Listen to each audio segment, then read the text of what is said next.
Today is Thursday, October 6th, and our session today is on why cross the channels. Cross-channel marketing, what does it mean? I think that's a very important distinction to make. Cross-channel marketing is the use of any one channel, one or more, direct mail, internet, email, can be a lot of different things, social marketing, to support or promote another channel. For example, retailing. And today we're going to look at some examples that are in the retail field. This, of course, can be transformed to your particular industry as well. Multi-channel marketing is a huge buzzword in the industry today. And multi-channel marketing and cross-channel marketing often get confused. Those two things are not at all the same thing. They're similar, but not the same.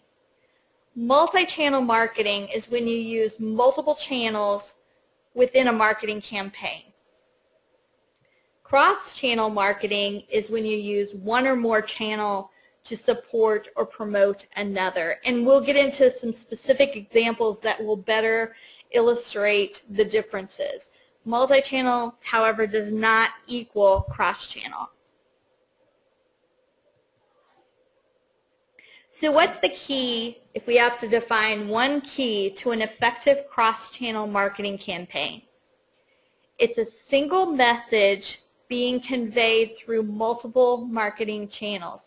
And that too helps to clarify some of the distinction between multi-channel and cross-channel. Cross-channel is a single message conveyed through multiple channels. And we'll need to remember that. So we're going to start digging into that a little bit deeper through a case study.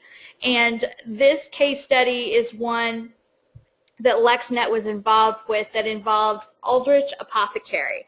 And Aldrich Apothecary, or the Apothecary Shops, is a great little store. If you're in Council Grove, we will definitely take you there, and I'm sure you'll find something great. But Aldrich Apothecary has been a community pharmacy since 1892. And in addition to the pharmacy, there's an old-fashioned soda fountain, which you can see in the photos. But there's also an extensive inventory of gift items, of jewelry, collectibles, seasonal items, spirit apparel, etc. While the Apothecary Shops is very well known locally, they wanted to be able to expand their audience and expand their reach into the market. So Connie Aldrich, the owner of Aldrich Apothecary, contacted LexNet to implement a marketing campaign that incorporated a new website and social media presence. And just a quick little story, and this happens in big corporations, small companies, etc.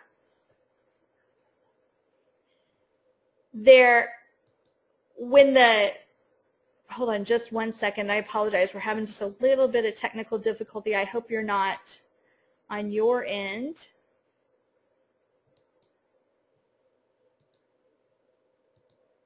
Okay, here we go, sorry about that.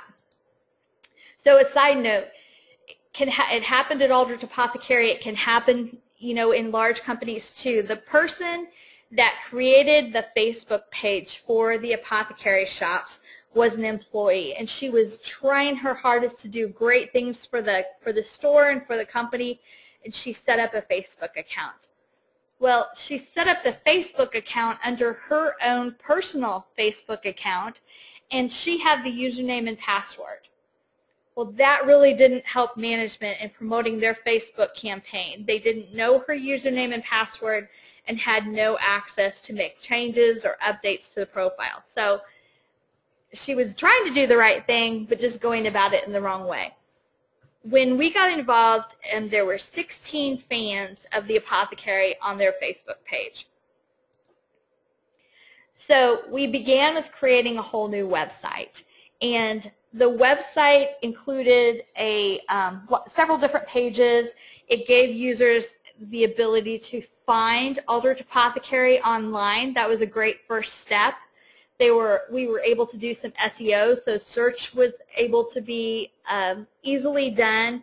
If you were looking for gifts or pharmacy, there's several keywords were used. There were categories created with different products and different types. AldridgeApothecary.com was purchased. Links to the website were added on Facebook, and the Facebook account was added to the apothecary page. Currently, because of the way that the inventory revolves throughout the store, and just because they're not quite ready for this step, e-commerce was not included in the apothecary site, but the site still gave the store a web presence and gave customers near and far the ability to call the store by finding them online, finding out who is registered for gifts and things like that. In addition to the website, the apothecary Facebook page was created, and the 16 followers that had been followers of the old page were incorporated into the new page as well. The username and password is available to apothecary management. A custom landing page was created that lists the weekly specials and any items to be highlighted when users enter the Facebook page. And on the wall, a custom image was created. And this custom image, the Fall Into Savings, is the same one that's used on all of the marketing pieces currently, and we'll talk about that a little bit more later. That certainly plays into the cross-channel avenue that we're talking about. So from the time that we took over the Facebook account in November of 2010, on September 14th of 2011, the apothecary page reached its first target by hitting the milestone of 1,000 fans, and now we're just slightly over. Each week, the special is advertised on Facebook. Periodically, special coupons are posted on Facebook. Several tests are done, like posting coupons on the page to determine the effectiveness of the Facebook page. And as you'll see here in a moment, all of it ties together. We're going back to that common message, multiple channels sending the common message. The apothecary shop continued their existing marketing programs. It wasn't just adding Facebook and adding the website. There are several things that are done throughout the year that the apothecary uses as multiple channels. For example, there are birthday cards that are sent out each month to the preferred customers that are in the apothecary's database that have birthdays during that month. They're sent a postcard with a special discount. They get a free ice cream cone at the soda fountain. Those cards are sent out once a month. Additionally, each month at the beginning of the month, a birthday wish is sent to all users that have birthdays within the month as just a general statement. A reminder is made about that same discount and the free ice cream cone. And anyone who has a birthday that month that is not a preferred customer is invited to call and become one. Each day, the database is looked at to determine who has a birthday that month, and a custom message is written on that user's wall. So we're taking it to a very personal level by engaging the user on their birthday. Now, we talked about the Fall Into Savings, and you'll see on the boat in the center of your screen down at the bottom on the Labor Day postcard that was sent out that there's a little stick figure girl with a man sitting next to her, and she's holding up the sign. That has been the image that's been selected to be used on most of the apothecary shop's marketing pieces. It's the little stick figure, and she changes throughout the year. On Labor Day, she was in a boat. Now she's in the pile of leaves holding up her sign out at the top of the leaves. That was what was on the Facebook page. It's also what is on the top of your screen behind the coupon. There were coupons that were sent out within the newspaper that were inserted into the newspaper that contained that same message of the girl with holding the sign up. It's the same girl that's used within the catalogs that are mailed out, with the postcards that are mailed out for special sales. It's all incorporated together to send the same message. And then every once in a while we do go a little off the cross channel, and we'll send, for example, when we hit 1,000 fans, there was a coupon that was posted on Facebook that gave all of our Facebook fans a special one-time shopping spree where they saved 25%. But the message that we are sending out to come in to enjoy savings, to attend a customer appreciation holiday event, whether it's through newspaper advertising, radio advertising, postcards that are sent out through the mail, catalogs that are sent out through the mail, flyers, Facebook, they all share that same message and that same theme for that period of time. Now, one thing that's been very good about Facebook, and each channel that's used still needs to be evaluated, is that Facebook confirmed what we believed about the target audience and the perfect customer for the apothecary shops. Typically, the apothecary customers are female. 94% of our Facebook followers are female.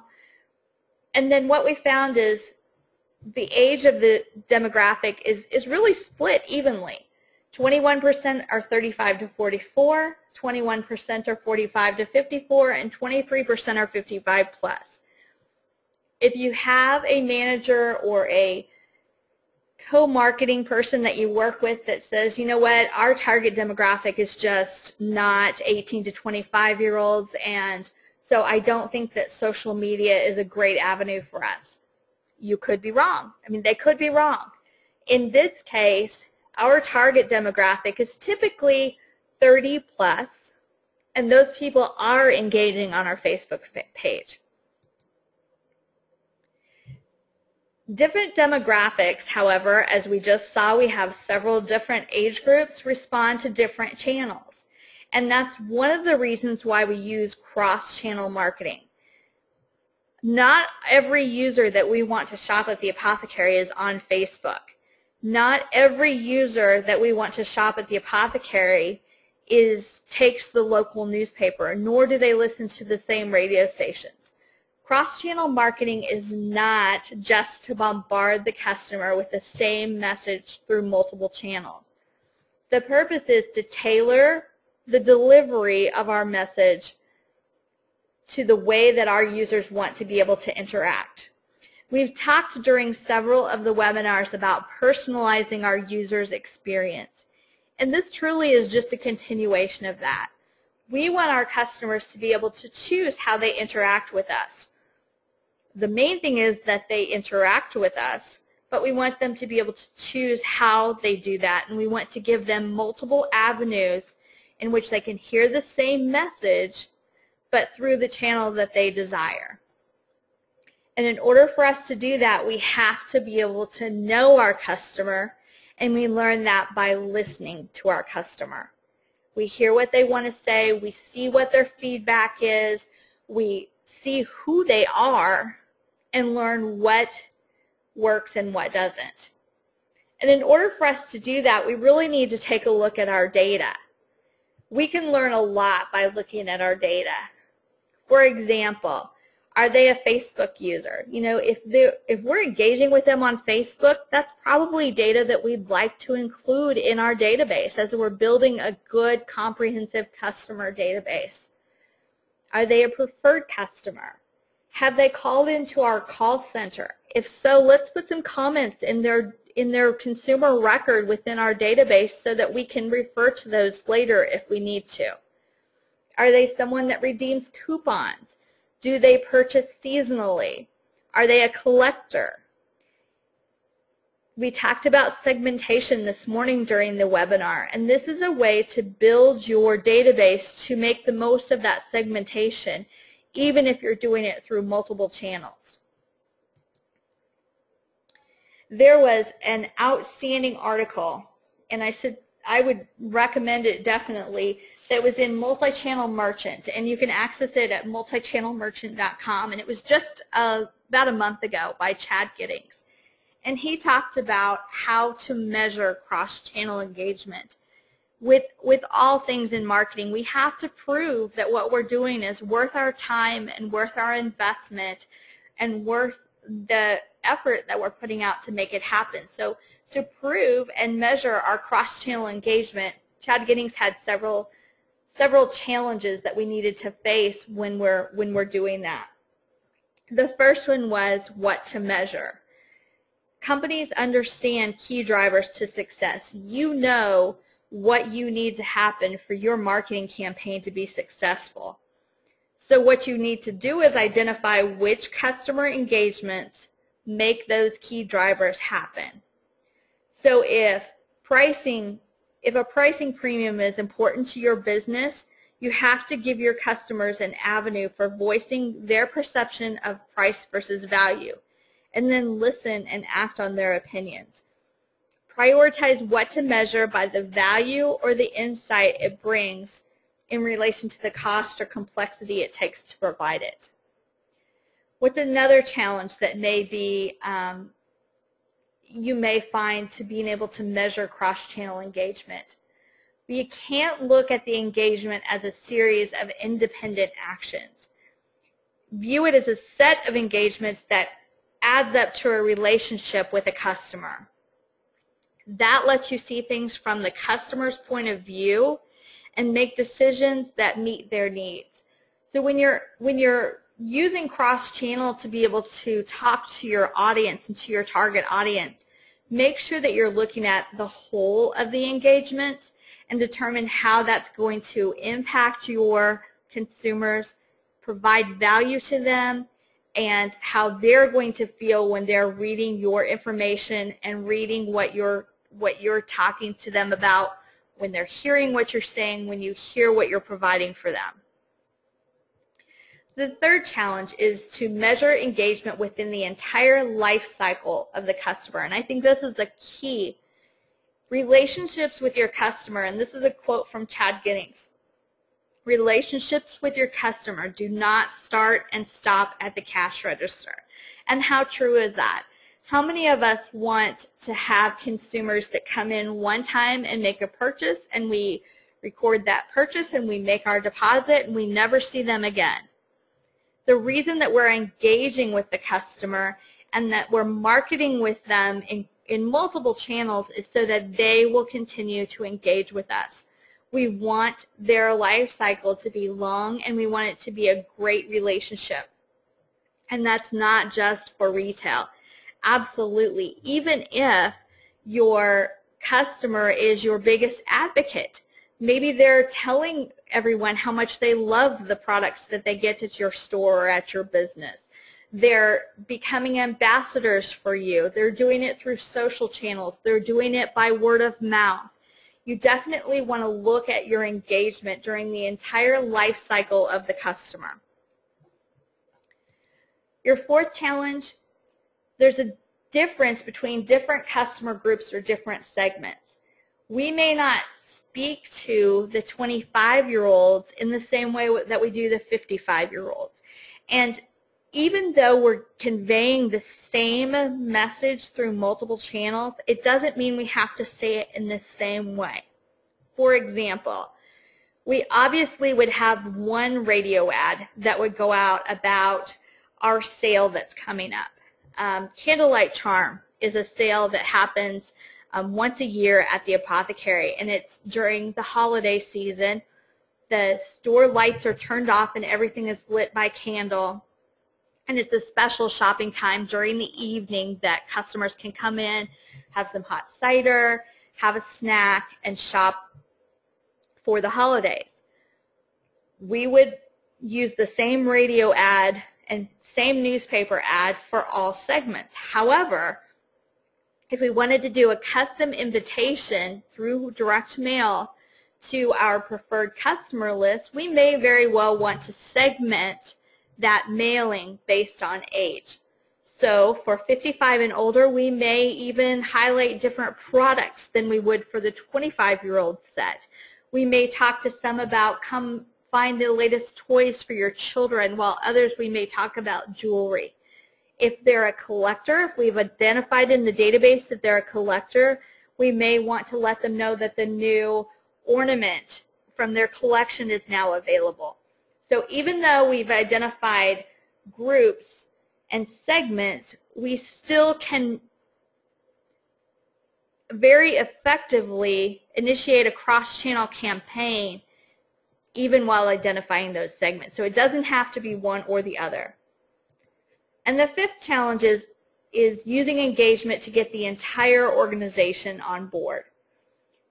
Listen to customers across multiple engagement points. So whether they're receiving the newspaper, whether they're receiving a direct mail postcard, listen to what they're saying and use that information to guide how you're engaging with your audience.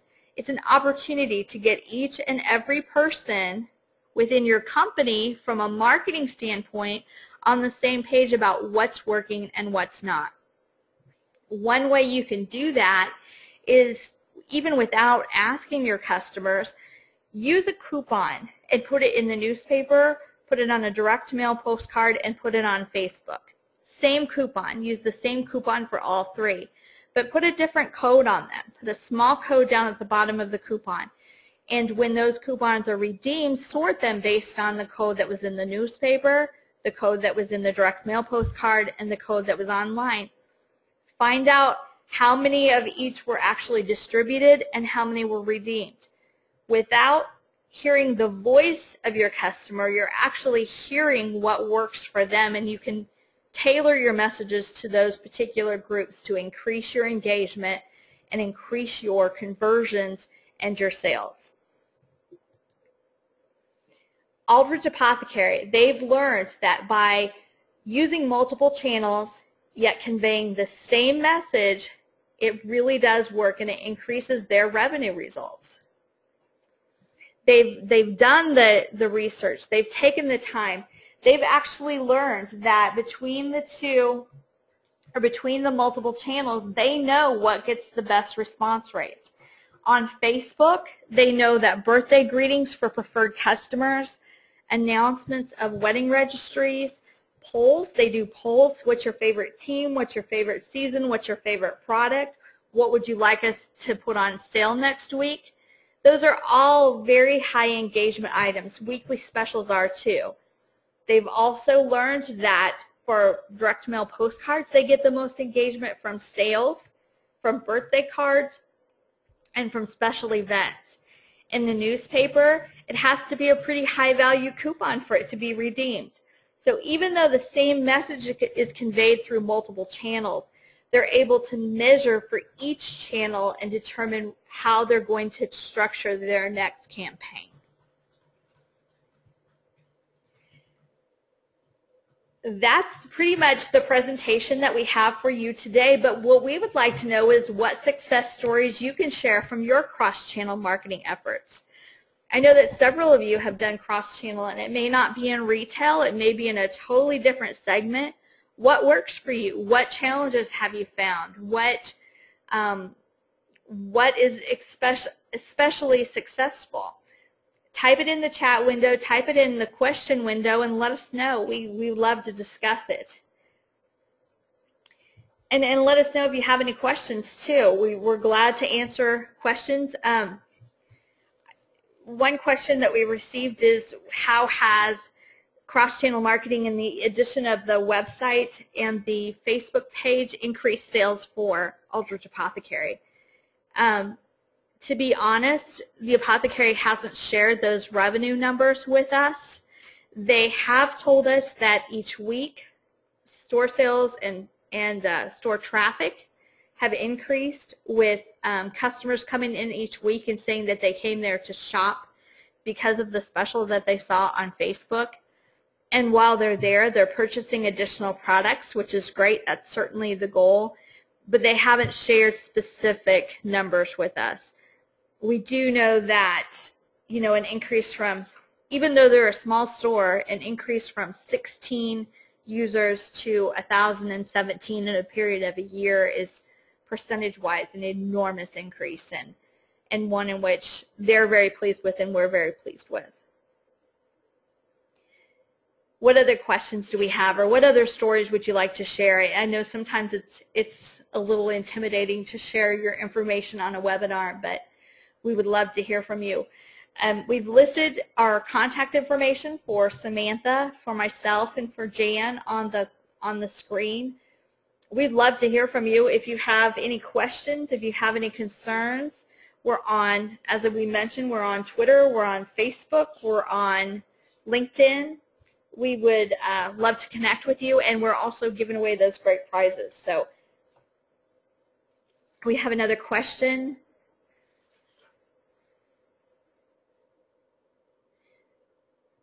Okay.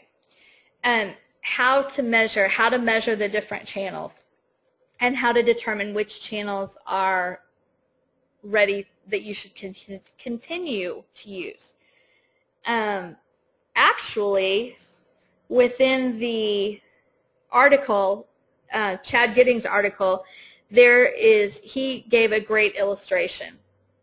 He said, say your company advertises a special limited time offer.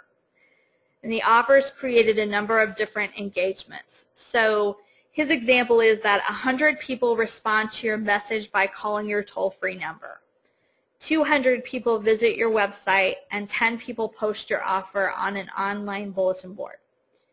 So you're able to listen and track and measure the impact of each of those different types of advertising. From that, you've got 10 sales from the phone, 20 web visitors, and the bulletin board resulted in measurable traffic to your website, which in turn resulted in a purchase. Do you really want to eliminate any of those options? If you can justify, if you have the budget to put an 800 number out there, to have SEO that's really well optimized for your website, if you have people who want to advocate for you by putting your offers on an online bulletin board or on a social channel, why would you want to eliminate any of those since you're receiving results from each? My opinion would be if you're getting sales and you have people who are willing to spread your message and they're willing to help you reach further, then you should do it. You know, social as a part of a cross-channel marketing effort can be a great way to virally spread your word. You're controlling what you're saying, but your customers are telling their friends who are telling their friends who are sharing the images that you're putting up on the page, and you can get some really great exposure through that. Now there's also the question of, well, what if you get a really bad piece of information that's posted on Facebook or on a social channel? That's definitely a possibility. There are some arguments that say then maybe you need to look at your processes if that's happening. Sometimes it's really not warranted, but you need to view that as an opportunity to correct that situation, to let people know the real what really happened, what your customer service is really like. And you know what? If you're doing a really great job, you're going to hear so many more good things than you are bad things on a social channel anyway. And that really can strengthen your position in the market. And just like it was for the apothecary, their goal was to spread the word about their business virally. And that's exactly what's happened. And it's not just happened in their hometown or in their home community. It's spread throughout the region, throughout the state. There are people who are making trips to Aldrich Apothecary from other states and planning on those based on when the sales are. We don't always tell them in advance. We don't always say, we certainly don't say, wait to buy your Halloween decorations until next week when they go on sale. We don't do that, but we are excited to be able to offer a Saturday special that's a surprise that they learn about, and then they pop in on Saturday and, oh, by the way, I think I'll pick up these other 3 cute things in addition to the thing that's on sale. So they're managing their data, they're building their database, they're building their social network, and they're doing it all with a very common message and a single message, even though it's going out through multiple sources. I think that's the end of the questions that we have today. Again, we really appreciate you joining us. If there's anything we can do for you, just give us a call or send us an email at one of the addresses there. And feel free to join the fun on Facebook and Twitter and LinkedIn. Our Twitter hashtag is LexNet20, and we might just have a great prize for you. Thank you. Have a good afternoon, and join us back here in about an hour and a half for Come to the Center of It All, which is our last webinar of the two-day event. Thank you.